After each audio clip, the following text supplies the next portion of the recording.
Hai, Assalamualaikum warahmatullahi wabarakatuh. Ketemu lagi dengan saya Benny Ramdhani di channel Benny Info. Oke semuanya, kali ini saya akan membagikan template atau format 9 bab untuk naskah novel romance. Iya, ini akan membantu sekali buat kalian penulis pemula atau yang baru mencoba menulis kisah romantis. Oke, nggak susah, tapi juga nggak gampang kalau nggak dicoba ya. Oke, ini tentu saja hanya template dasar. Kalian tinggal mengembangkan sendiri, terutama subplot-subplotnya. Yang akan dipaparkan ini adalah main plot atau plot utama dari cerita yang akan kita buat. Oke semuanya, jangan lupa untuk subscribe dulu channel ini, dan juga like, comment, and share. Kita ke bumper dulu sebelum nonton videonya.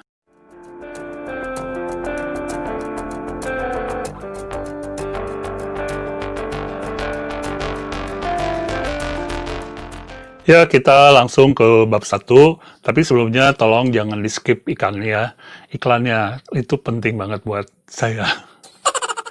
Oke, bab 1 ini isinya adalah pengenalan ya, setting, setup. Jadi kita isi dengan pengenalan tokoh protagonis yang kita create, yang kita buat. Nah, protagonisnya ini bisa sisi cewek atau cowok, ya tergantung kalian lah pokoknya.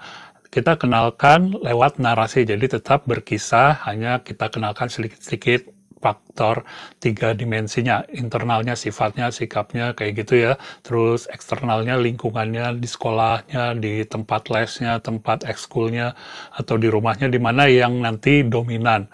Terus yang ketiga, fisiknya kita uraikan dikit demi dikit. Dan kenalkan juga masalah hidupnya yang nanti akan menjadi bahasan cerita, motif dari si tokoh ini bercerita. Oke, kita ke bab 2. Di bab 2 ini, kalian mulai pertemukan protagonis ke-1 dengan protagonis kedua. Kalau di bab 1 kalian banyak kenalin cowoknya ya, mulai dikenalin lah ceweknya. Terus kalau di bab 1 kalian kenalkan ceweknya, cowoknya ya di bab 2 udah mulai dikenalkan. Kemudian mereka bertemu ya. Bertemunya nggak usah terlalu intens dulu, tapi ya paling nggak kalian harus perkenalkan bahwa mereka ini ada sedikit perbedaan.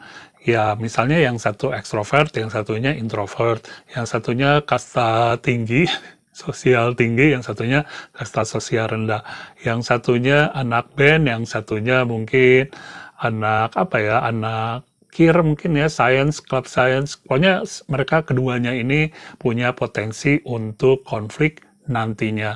Dan jangan lupa kenalkan juga tokoh antagonis yang akan merintangi mereka. Kita masuk ke bab 3. Di bab 3 ini kalian harus menciptakan suasana si protagonis pertama dan protagonis kedua, cowok dan cewek ini berada dalam situasi bersama-sama.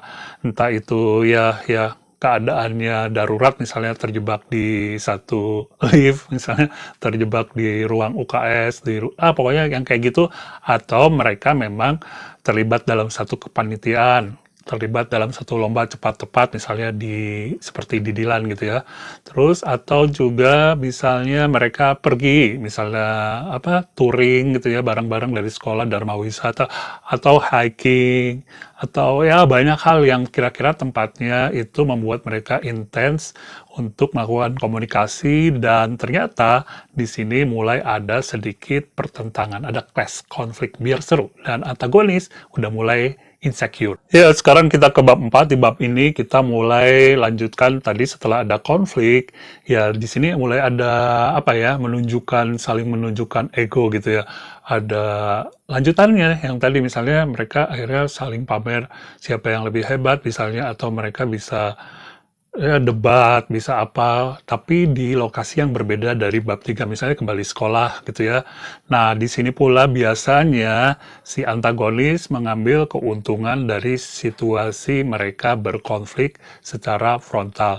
Di sini juga kita harus bisa memanfaatkan emosi pembaca supaya, aduh ini gimana sih berantem, bukannya jadian aja, atau kenapa sih sampai berantem, hal sepele kayak gitu aja.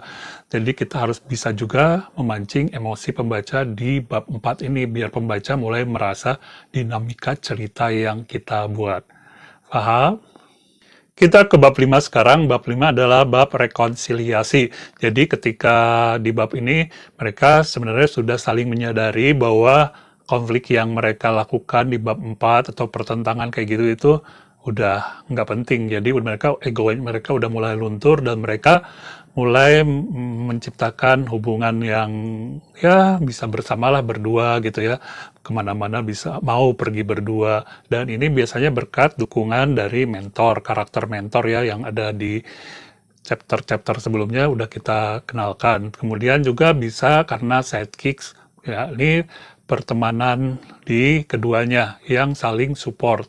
Walaupun ada tokoh-tokoh skeptis yang mungkin meragukan ya.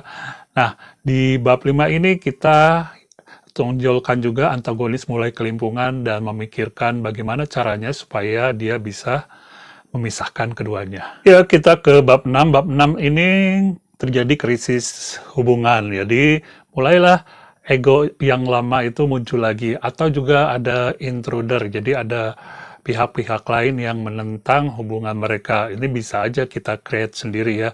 Jadi di bab 6 ini kita masuk ke pertentangan-pertentangan lagi. Si cowoknya merasa kok hubungannya nggak cocok gitu ya, nggak nyaman. Yang cewek juga kok begini nggak sesuai harapan. Dan ternyata nggak ada dukungan misalnya dari pihak keluarga atau mungkin dari teman-temannya atau ya kayak Dilan nggak didukung teman-temannya gitu ya, karena merasa ditinggal teman-temannya, Dilannya banyak pacaran. Atau Milea mungkin karena diganggu sama cowok-cowok lain. Ya, semacam itu ya. Kalian bikin rame aja deh di bab ini. Paham? Ya, kita ke bab 7. Bab 7 ini adalah bab kritis. Jadi kalian bisa ciptakan di sini, di bab ini, hubungan mereka ya retak atau pisah gitu ya, yang bisa membuat emosi pembaca nangis. Ya pokoknya disinilah sebenarnya kalian harus tega membuat kisah romance ini terpisahkan di bab 7. Dan di bab 7 ini juga kalian bisa misalnya mainkan si antagonisnya memanfaatkan kesempatan. Dan di bab ini pula mungkin kalian di akhir-akhirnya akan ada bagian di mana masing-masing juga saling merenungi keadaan mereka setelah pecah. Jadi pecah, kritis kayak gitu ya, putus kayak gitu. Terus wah, diceritain juga pada akhir-akhirnya mereka melakukan perenungan baik atas saran mentor atau teman-teman juga atau sendiri. Kita sekarang sudah di bab 8. Ya, bab 8 ini ya mungkin bisa kalian buat CLBK Cinta Lama Bersemi Kembali gitu ya setelah putus dan segala macam perjalanan batin itu ya. Mereka ya pada akhirnya saling menyadari dan mereka saling membutuhkan kembali itu.